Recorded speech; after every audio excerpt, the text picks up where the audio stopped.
మన ప్రభువును లోకరక్షకుడైన యేసుక్రీస్తు నామమున మీ అందరికీ నా యొక్క ప్రత్యేక వందనములు.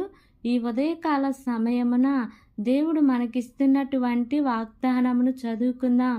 మత్తయి సువార్త 6వ అధ్యాయము 32వ వచనము. ఇవన్నీ మీకు కావాలనని మీ పరలోకపు తండ్రికి తెలియను. ఆమేన్. దేవునికే మహిమ కలుగును గాక.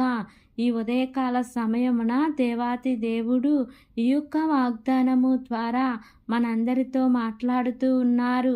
ఈ యొక్క వాక్యమును మనం జ్ఞాపకం చేసుకుంటే ఇవన్నీ మీకు కావాలనని మీ పరలోకపు తండ్రికి తెలియను. మీ కుటుంబంలో ఉన్న ప్రతి విషయము కూడా దేవునికి తెలుసు. నీ అవసరత దేవునికి తెలుసు. నీ కన్నీరు వెనకాల ఉన్న ఆ కారణం కూడా దేవునికి తెలుసు. ఈరోజు ప్రభు అంటున్నారు, ఇవన్నీ నీకు కావాలనని నాకు తెలుసు అని అంటున్నారు. అందుకే ప్రభు అంటున్నారు, ఆయన రాజ్యమును నీతిని మొదటిగా వెతకండి, అప్పుడు అవన్నీ కూడా మీకు అనుగ్రహింపబడతాయి. మీ కుటుంబాలలో ఉన్న అపవాది తొలగాలి అంటే దేవుని దగ్గరకు చేరాలి. ఈరోజు వాడు అనేక రకాల ఇబ్బందులు నీ మీద పెడుతూ ఉంటే, నీవు ఒక ఇబ్బందిని తొలగించే పనిలో ఉంటే మరొక ఇబ్బందిని పెడుతూ ఉంటాడు. అదే నీవు దేవుని పాదాలను ఆశ్రయించు. అదే దేవుణ్ణి నీవు పట్టుకొని ప్రభువా నీ చిత్తము అని చెప్పు. ఆయన సముద్రమును గద్దించినవాడు, గాలిని గద్దించినవాడు. నీ పరిస్థితులలో విషయంలో ఆయన ఒక్క మాట మాట్లాడితే అన్ని విధాలుగా అన్ని వైపులకు కూడా సమస్తము చక్కబడిపోతూ ఉంది.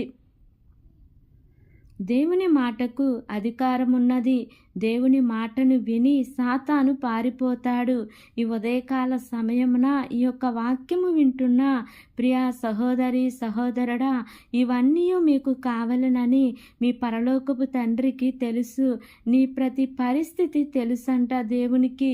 నీ పరిస్థితి గురించి నీ కుటుంబంలో ఉన్నవారికి తెలియదేమో కానీ నీ మనసులో ఉన్న ప్రతిదీ దేవునికి తెలుసు. కాబట్టి ఈ వాగ్దానమును నమ్మి ఈ వాగ్దానం ప్రకారంగా జీవిద్దాం.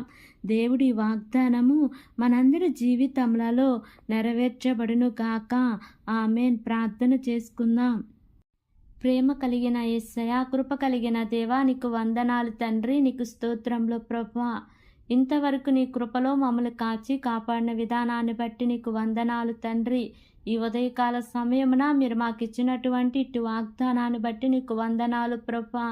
ఎంతమంది బిడ్డలు ఈ వాక్యమును విని ప్రార్థనలో ఏకీభవిస్తున్నారో తండ్రి, ప్రతి కుటుంబాన్ని మీరు జ్ఞాపకం చేసుకోండి ప్రభా. వారి యొక్క అవసరతల అక్కర్లో యేసయ్యా మీరు వారికి తోడుగా ఉండి నడిపిస్తూ రమ్మని మిమ్మల్ని వేడుకుంటున్నాను ప్రభా. ఈ దినమున మీరు మాకు ఇచ్చినటువంటి వాగ్దానం కొరక నీకు వందనాలు ప్రభా. అయా మాకేది కావాలో యేసయ్యా నువ్వు మాకంటే ముందు ఎరిగిన దేవుడు అని నీ వాగ్దానం ద్వారా మీరు మాతో మాట్లాడుతూ వచ్చిన విధానాన్ని బట్టి నీకు వందనాలు ప్రభా. అయా దేవా, మా దేశమును జ్ఞాపకం చేసుకోండి. దేశమును పరిపాలిస్తున్న ప్రతి అధికారుల కుటుంబాలను జ్ఞాపకం చేసుకోమని అడుగుచున్నాను ప్రభా. చిన్న అధికారి మొదలుకొని పై అధికారి వరకు నా ప్రభా అందరికీ కూడా మంచి ఆరోగ్యాన్ని ఇస్తూ రమ్మని అడుగుచున్నాను ప్రభా. అయా దేశ ప్రజలను జ్ఞాపకం చేసుకోండి దేవా. వారి అవసరతల అక్కర్లో మీరు తోడుగా ఉండమని అడుగుచున్నాను ప్రభా. బలహీనులు ఉంటే జ్ఞాపకం చేసుకొని వారికి మంచి ఆరోగ్యాన్ని ఇవ్వండి అయా. చదువుకుంటున్న బిడ్డలను జ్ఞాపకం చేసుకొని వారి యొక్క స్టడీస్లో మీరు తోడుగా ఉండండి ప్రభా. నీ యొక్క జ్ఞానంతో వారిని నింపమని అడుగుచున్నాను ప్రభా. వృద్ధులను జ్ఞాపకం చేసుకోండి ప్రభా. వృద్ధాప్యంలో మీరు వారికి తోడుగా ఉండండి అయా. చిన్న బిడ్డలను యవనస్తులను జ్ఞాపకం చేసుకోమని అడుగుచున్నాను ప్రభా. యవన కాలమందిని కాడి మోసే కృపను దయచేయమని అడుగుచున్నాను ప్రభా.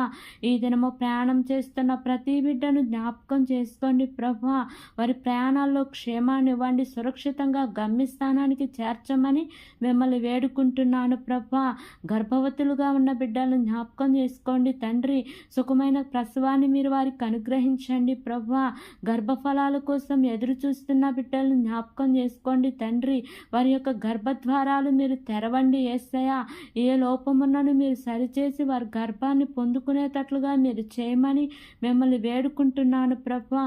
నా యొక్క ప్రార్థన ఆలకించి అంగీకరించమని నజరేయుడైన యేసు అతి పరిశుద్ధ నామమున అడిగి వేడుకొని పొంది ఉన్నాము తండ్రి. Amen, amen, amen. Praise the lord. God bless you all.